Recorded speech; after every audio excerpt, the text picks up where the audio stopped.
A military base stands on the front lines in a war with another country. In one of its hidden corners, a young boy sits alone. His cheerless gaze is enough to fend off any who might seek to keep his company.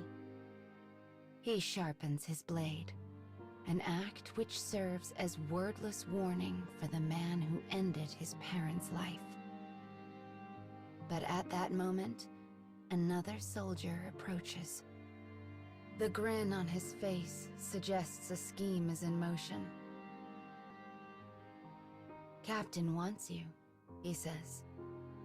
The boy grimaces despite himself. He does not believe he has done anything to warrant punishment, yet he knows he has done nothing to merit praise. This confusion annoys him, as does the constant thin smile of his compatriot. After a moment, he arrives at a decision. He will play along for the time being. The boy follows the other man, who soon leads them to a group of their fellow soldiers. He tenses, his hands curling into fists as he readies himself for a fight. And then... We survived the year. A raucous cheer erupts from the group.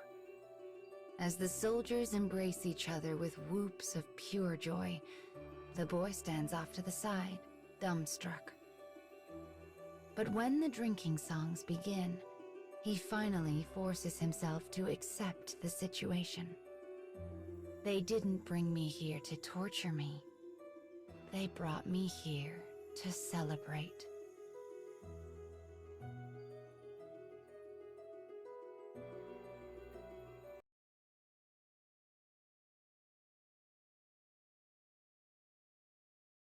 As the boy enjoys the celebratory feast, his squad mates raise their voices in a round of merry boasting. I was a demon out there. The enemy ran as soon as they saw me coming. Yeah, but I'm the one who claimed their leader's head. The boy finds himself shaking his head in silent disapproval of this carefree swagger. Suddenly, a glass of strong drink is placed in his hand. "Enjoying yourself?" asks a calm voice. It belongs to their leader, the one they all call Captain Craven behind his back.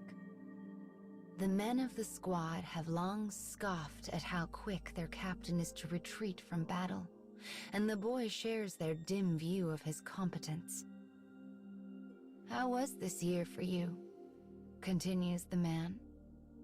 Though the questions are meant as the easiest of small talk, they lay as stones on the boy's heart. For despite an entire year of searching, the object of his revenge remains as distant as when he began.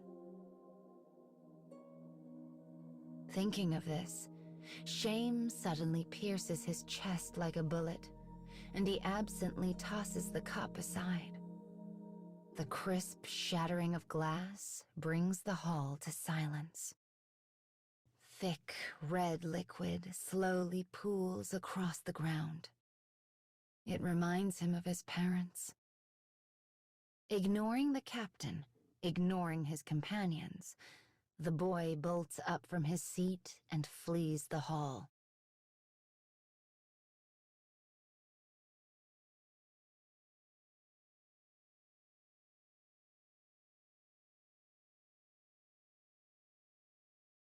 When the boy finally stops running, he finds himself in an unremarkable spot some distance from camp.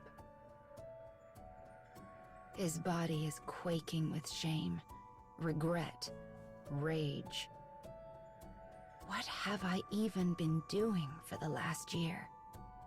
Buffeted on all sides by a sense of helplessness, he erupts in a scream, launching every vile oath he knows into the uncaring wind. But as he fights to regain the breath he expended on his outburst, the captain suddenly appears. The boy shoots him a glare filled with resentment. With his fevered breathing finally under a modicum of control, he stares at the man and issues his own order. You will send me to the battlefield.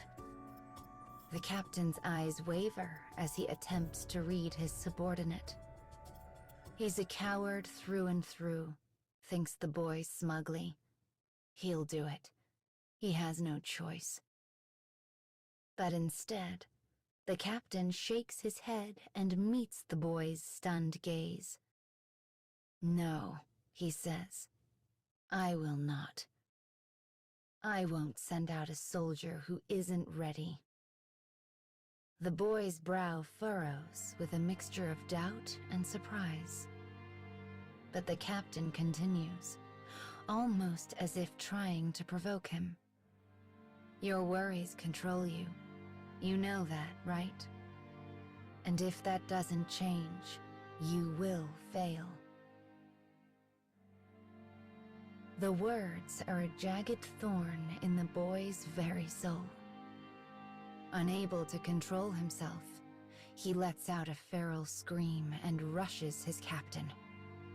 But the other man only looks back at him with an expression of profound pity.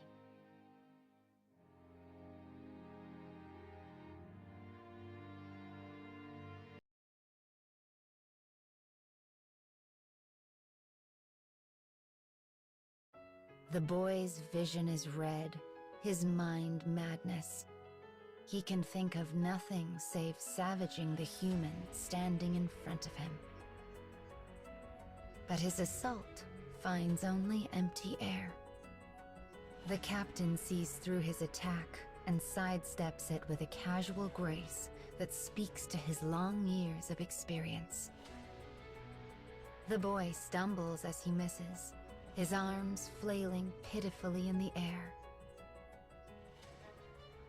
A moment later, one hand makes a sad thump of contact with the captain's chest before slowly slipping away. The boy is crestfallen beyond all measure. But rather than chiding the boy, the captain takes a step back and speaks to him in a calm and measured tone. You have things you want to accomplish. I know this. And that's why I'm so proud that you made it through the year. You're making progress. And if you can just manage to stay alive, I know you'll do great things. The boy stares back at him, stunned. The past year, the same one he had written off as a failure not a minute before, was now being acknowledged as a rousing success. Confused, the boy spins on a heel and begins to walk away, but the captain calls after him. We'll celebrate next year, too. The boy continues walking, muttering a single word. Whatever. And yet, the rage he so clearly felt does not hang so heavily on him now.